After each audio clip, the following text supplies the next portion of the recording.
Um besouro está parado na quina inferior esquerda, no interior de uma caixa, e pode se mover livremente nos eixos X, Y e Z, com origem na posição inicial do besouro, e crescentes para a direita, fundo e para cima, respectivamente. O besouro realiza o movimento dividido em 4 partes descritos abaixo.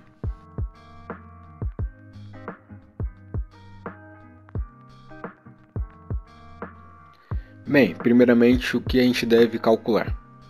Partindo da definição de deslocamento vetorial, a gente sabe que o deslocamento vetorial do besouro vai ser a diferença entre o vetor posição final dele e o vetor posição inicial, basicamente. Porém, o besouro está na origem dos eixos X, Y e Z. Logo, o vetor posição inicial dele vai ser nulo. Então o deslocamento vetorial dele vai ser somente o vetor posição final. O vetor posição final do besouro, por sua vez, vai ser basicamente a soma dos vetores de deslocamentos de cada parte do movimento do besouro. Então vai ser o x1 mais o y mais x2 mais z.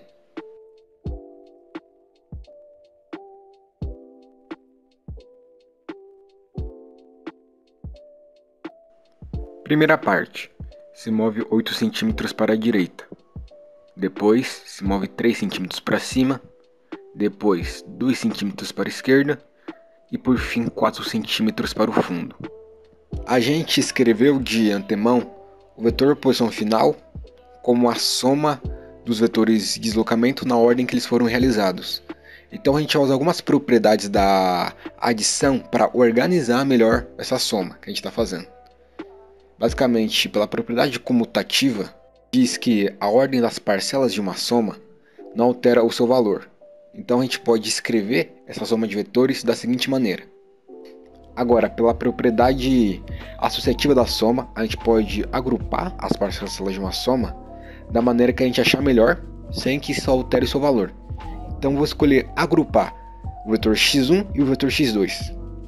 Considerando que todos os deslocamentos foram feitos em linha reta e que o movimento do besouro possui as seguintes características. O besouro pode se mover livremente tanto pelo piso quanto pelas paredes laterais da caixa. O besouro é capaz de voar a qualquer distância do piso da caixa e permanecer imóvel no ar por tempo indeterminado. Eu optei por escrever dessa maneira para deixar claro uma ordem de resolução do problema, que é basicamente, primeiro a gente vai resolver o deslocamento em X, somar isso com o deslocamento em Y, e depois finalizar somando com o deslocamento em Z. Vale ressaltar que isso não é a única forma de resolver o problema. Bom, já que definimos como prioridade o deslocamento sobre o eixo X, vamos começar a trabalhar aqui. Nesse eixo, o besouro se move 8 cm para a direita e 2 cm para a esquerda. Isso é o mesmo que dizer que ele se moveu 6 cm para a direita. É meio intuitivo, né? Pensa, você dá 8 passos para a direita, 2 passos para a esquerda, o resultado são 6 passos para a direita. Bem, com isso a gente conseguiu concluir que somar vetores que estão na mesma direção, ou no mesmo eixo, é até que relativamente simples, já que basicamente vai ser uma simples adição ou uma subtração dos módulos desses vetores, né? Dependendo do sentido deles. Se eles estiverem no mesmo sentido, uma adição. Se tiverem sentidos opostos, uma subtração. A pergunta é: qual será a intensidade do deslocamento vetorial do besouro? Agora a gente tem a seguinte expressão para o vetor posição. Ele é igual ao vetor resultante sobre o eixo x, que eu vou denotar como xr, mais o vetor no eixo y, mais o vetor no eixo z. Com isso, a gente precisa ter alguma noção sobre alguns planos onde o besouro pode se mover. Basicamente existem vários planos, mas eu vou destacar o plano que contém o fundo da caixa, que ele é formado pelo eixo x e pelo eixo y. É nesse plano que vai ocorrer basicamente o movimento que é resultado do vetor xr mais o vetor y. Aqui a gente está lidando com uma soma de vetores coplanares, ou seja, que estão no mesmo plano, como eu falei, o plano que contém o fundo da caixa, mas eles não são colineares, eles não estão no mesmo eixo, né? Um está no eixo x, outro está no eixo y. Isso é ligeiramente mais complicado do que o caso anterior, porque vai depender da geometria que o problema vai te apresentar. Nesse caso a gente pegou um caso até que fácil, que são dois vetores perpendiculares, então a gente vai poder aplicar um teorema de Pitágoras.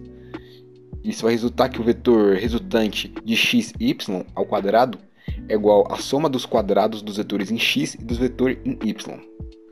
Como a gente já conhece os valores dos vetores x, r e y, é só substituir nessa conta.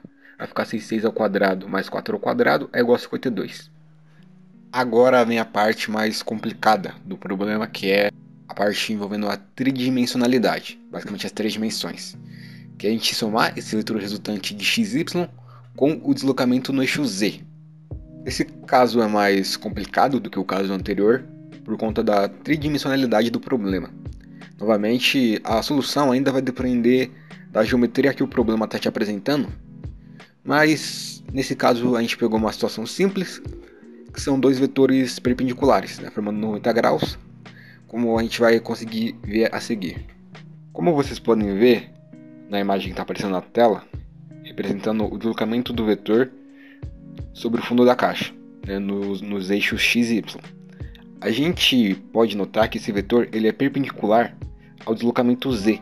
Se você usar a regra do polígono, unindo a origem do vetor z com a extremidade desse vetor xy, você consegue notar essa perpendicularidade.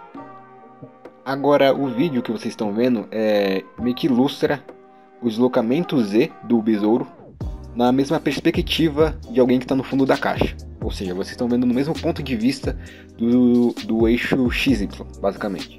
E com isso a gente consegue notar claramente que o deslocamento Z é perpendicular. Com isso a gente pode construir um triângulo retângulo usando o vetor resultante em XY, o vetor Z e o vetor posição final. É um triângulo retângulo em 3 dimensões, que ele está em 3 eixos, mas ainda assim um triângulo retângulo, então pode usar o teorema de Pitágoras.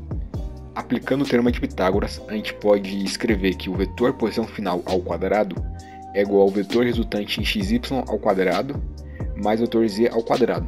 Substituindo os valores, a gente tem 52 mais 3 ao quadrado, que vai dar 61. Logo, o vetor posição final é a raiz de 61 centímetros, que dá aproximadamente 7,81. É isso que a gente queria achar, o vetor posição final. Então a resolução do desafio e a resposta é que o deslocamento vetorial do besouro foi de raiz de 61 centímetros ou 7,81 aproximadamente.